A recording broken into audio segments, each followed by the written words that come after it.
freedom isn't the result of wealth. It's the foundation.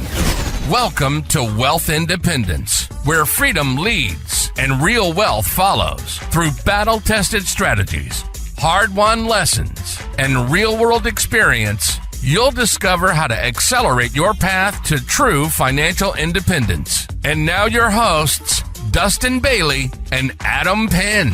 All right, welcome back to the Wealth Independence Podcast, where freedom leads and real wealth follows. I'm Dustin Bailey, and here's Adam Penn.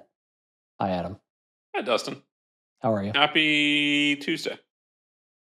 Yes, we do typically record on a Tuesday. So happy Tuesday to you. Yeah, or I should say happy Friday to our listeners. Yes, happy Friday. We do release on Fridays. Best day of the week, I guess. I don't know. When you're an entrepreneur, the days are kind of all the same. Yeah, they're all, I didn't literally, especially around the holidays. I was like, everyone else seems to have weekends or something. And that's normally what I base it by, is like when other people aren't working and then everyone else isn't working on these days. And I was like, is it Sunday? Like, it's Wednesday. Okay. I'm trying to remember what it was. You think you and I were looking to schedule or something back around Thanksgiving, and we look at like each other's calendar, like, oh, you're wide open on Thursday. Yeah. It's like, oh, that's Thanksgiving. Yeah. That's why. I booked a call with another entrepreneur one time who was an investor, and that's, I think, we ended up on Thanksgiving, and neither of us realized it. We just both saw our calendars were weirdly open that day. Yeah, that's definitely the days kind of lose their meaning. That's for sure. Well, anyway, on that happy note, we want to talk about something else that's really happy: your demise. Isn't that right? You had a good idea that originated from a conversation. Yeah, so talking just a little bit about estate planning, and I think we've done an episode before on estate planning, just asset protection, maybe. Yeah. But I've always had this idea that my trust or my estate, and me and Dustin have talked about it a little bit, like if I were to die today, we're not in an amazing spot for the estate to set up for generations, right? But I think by the time I'm 50, 60, or if I die at 90, I think my estate should be fairly sizable. So there's a lot of things that you want to think about with that. One, very sizable estates are not underneath, they're above the inheritance tax threshold. So you're going to start paying taxes on a lot of that.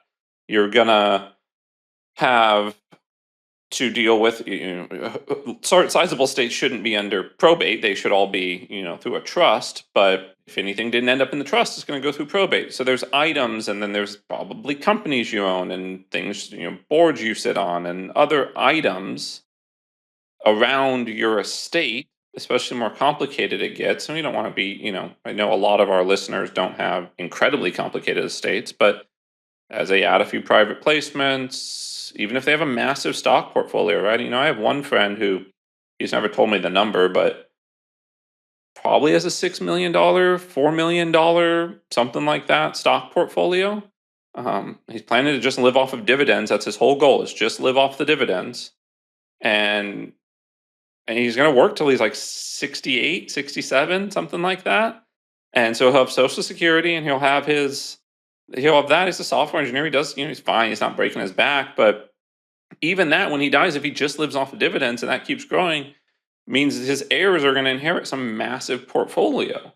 So how do you deal with that? And I think a stock portfolio is probably simpler than a real estate asset, just from the management side. It is about as passive as you can get, outside of just cash. But what does that look like? And I think internally to me, I've always had this mindset that it continues to live, right? That hopefully I have a kid, and the kid can just take over the family business and keep running it, right? And that there's beneficiaries, other people in your life that, are part of your family that are going to be benefits of, your estate. And so figuring out what that looks like in the long term. So I don't know, those are some of my loose thoughts. Is there a direction you think we should take this, Dustin? No, I think the direction we should take it is the conversation that you had. But I agree with you. I've always sort of taken that view of, like, I think we when we were originally tossing around this idea, what was it? Where do I have my notes? We had something about the planning for your demise or something like that, I think was the thing. And like, it's not the best legacy thing. Versus demise. Yeah, legacy versus demise. That's right. And do you do you want to leave a lot of assets with the intention that those assets continue to produce? Or is the intention that they go to the heirs and the heirs are just going to sell it and take the cash and go buy a new house or buy a Lamborghini or, whatever? I think a lot of it, the thing that I think about is, and just to re-summarize what you said, is like, does it all distribute? And does it distribute to the heirs? I know someone who has 2 kids and they hate each other. The kids do not get along at all. The guy has 2 very large multifamily buildings. Let's say they're about 400 units apiece. He just has it in his trust that each kid gets one. So they don't have to deal with each other, right? That's one way of doing it, which maybe is easier. But then one sells it, and I think you were reading something a while ago, or maybe it was off of AI, but that most of the time, by the 3rd generation down, if like real estate or high net worth families have basically replenished all the wealth. What is the not Rockefeller but Rothschild? Aren't the Rothschild heirs like in deep distress right now? I think the Rothschild heirs have like spent more cash than they have and are like selling off all the real estate. Right. And I mean, that is like owning blocks in Manhattan type of wealth, not $4 million in a stock brokerage account type of wealth. So to become distressed to that point means someone wasn't educated or they weren't all in agreement. And I think some of that comes back down to, family values. So it becomes a little more personal, but just where do you see this going? What do you expect your heirs to do and be at? Yeah. And then are you set up for that? I think that's the thing. A lot of people, even the most basic planning, you mentioned probate, right? Like, I think one of the biggest reasons to, even if it's just as a plain Jane revocable trust, just something to where you don't have to go through the probate process, or your heirs, your survivors, don't have to go through that, right? And even if there's a, the instructions are just to sell everything, dissolve it all, you split it up however amongst whatever you want. At least if you've got a trust, that process is a little bit easier, and you're not jumping through as many hoops to actually execute those wishes. But I think the bigger thing maybe for this conversation is like having the solid definition of those wishes. Like, what do you actually want to do? Because I think for a lot of people, that's almost like the default option is like, well, my heirs will just get the money and that's it, right? Or do you want to set something up? That was the conversation I was having, right? Was like, I was talking to a friend of mine. I was like, this is what I would like. And he's like, well, I'll just probably distribute everything. He's like, why would I care what happens to it? I'll be dead. Okay. Yeah. Right? Maybe that's a view. Maybe that's someone's opinion. Yeah, but that's not been like, you and I have like, we've never shared a bunch of notes on this, but I think it's interesting. We both sort of have the same approach to this. Like, I'm the same way. Like, I would like to see things live on, and not, you get this at a very large scale, and you're talking about family offices that end up managing something, and there's truly a very professional investment environment that continues to manage the wealth. But to be fair, the friend that I was talking to was probably close to a level that a family office could manage. Yeah, at least at a small level. A multi-family office for sure. Like, he could, he's absolutely at the point that he could go find someone that does this, that on a fractional basis, or build the company, provide the service. Yeah, exactly.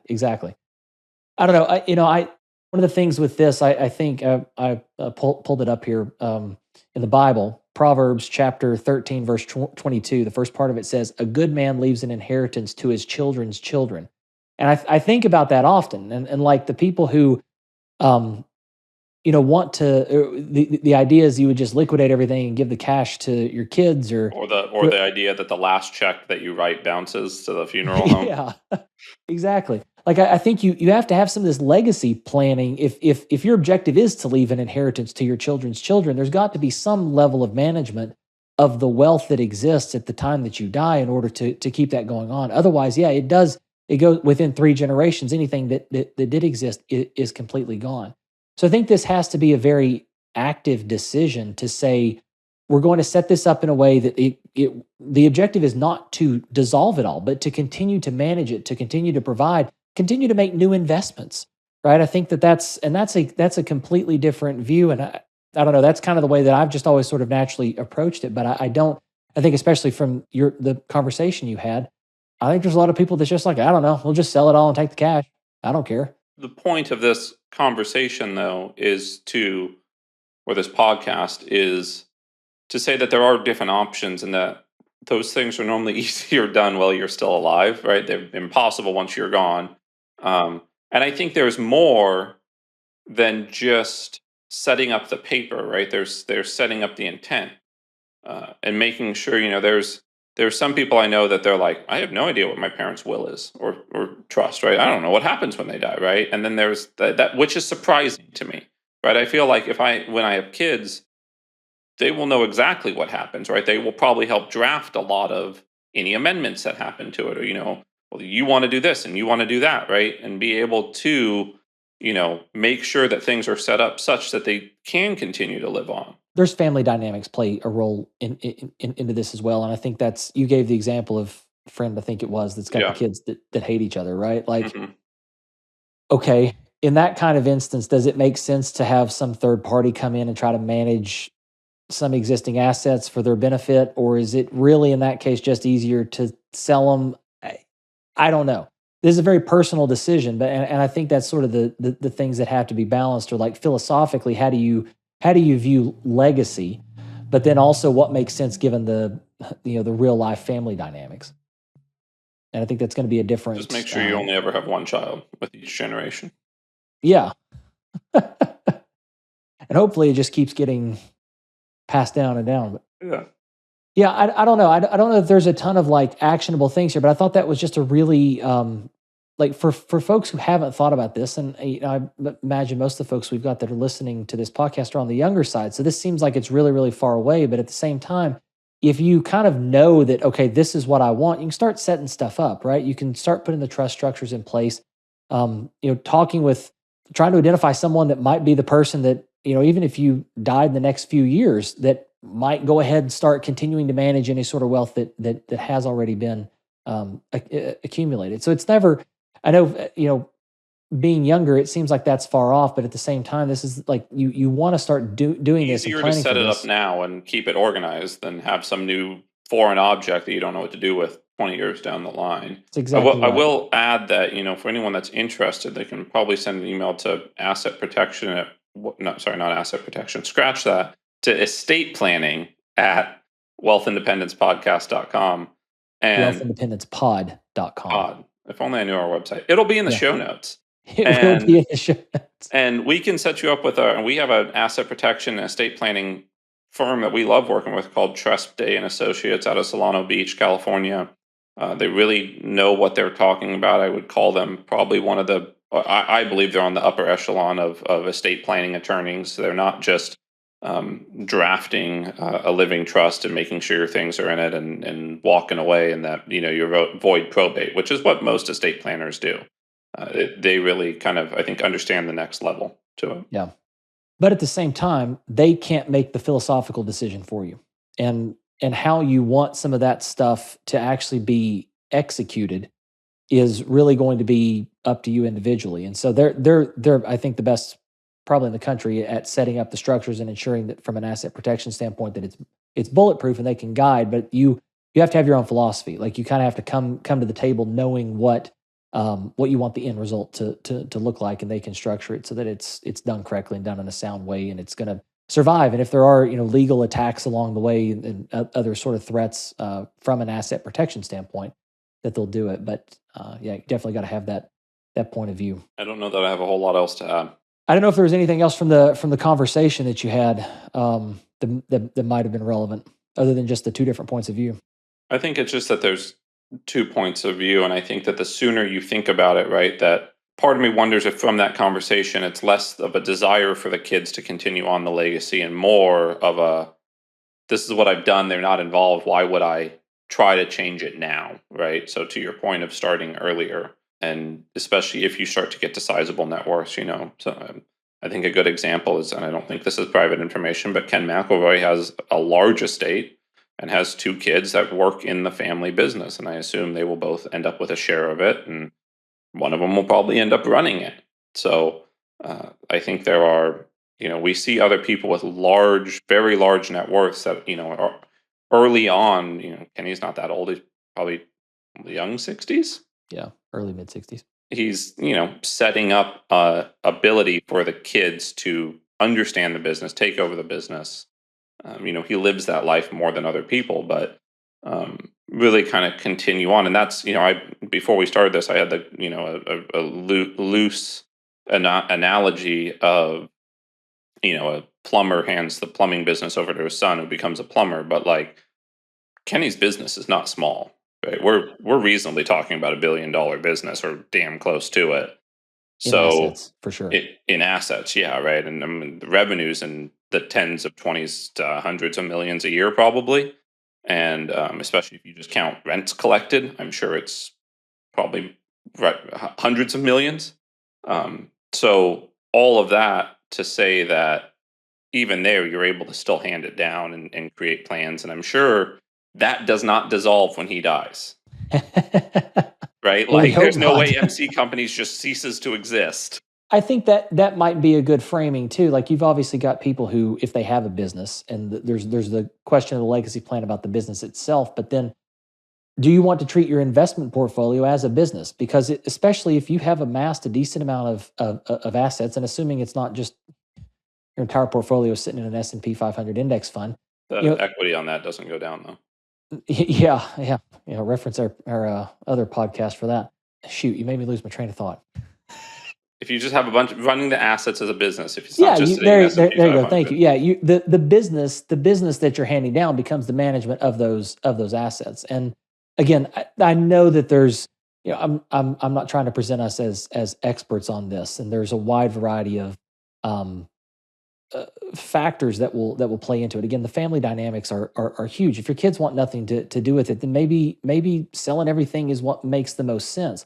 But if you start early enough, maybe there's a way that you can like have sort of that you can hand down the business of managing that portfolio in a way that it continues to provide and continues to grow and provide cash flow and tax benefits and everything else that we like to heirs past your death. I think that's probably a bigger part of it, especially as we see people with large multifamily portfolios. They're not really doing the day-to-day, right? So just teaching people or building a board of advisors, I think really as the net worth gets bigger, it's not like you're handing this painful process off to your business partner who's just going to deal with all of it, as for your kids' benefit, but like almost like teaching the kids how to run more of it and then having a board of advisors that meets quarterly, right? You instead of the things that, I just know to do, you're like, okay, every quarter your CPA, your estate planning attorney, your investment trustee and the heirs meet and they have discussions and they hash out how things work. Yeah, it's really handing down that skill of how to be an investor, right? Like how to invest and how to manage a portfolio of investments. Yeah, for sure. Anything else you want to add? No, sir. I don't think so. Thought this was interesting. I always like when we get topics that can come up from real life conversations. I think that makes for some of the best content. But speaking of content, if you enjoyed this, definitely go in on Apple Podcasts, give us a 5-star review, give us a thumbs up or a like on YouTube and whatever it is you do on Spotify. I have no idea. But do that. Let the computers know that you're enjoying what you're hearing. We would appreciate that, and it'll get the message out to more people. But Adam, if you don't have anything else, we'll get on out of here. No, I do not. All right. Well, everybody, we appreciate you listening as always, and we'll catch you on the next episode. Just remember, where freedom leads, where wealth follows. Thanks, y'all. Thanks for joining us on Wealth Independence. This show is for informational purposes only and is not financial, investment, legal, or tax advice and does not constitute an offer to buy or sell securities. All investments carry risk, and investors should always conduct thorough due diligence and consult with qualified professionals before investing. Until next time, remember, freedom leads and real wealth follows.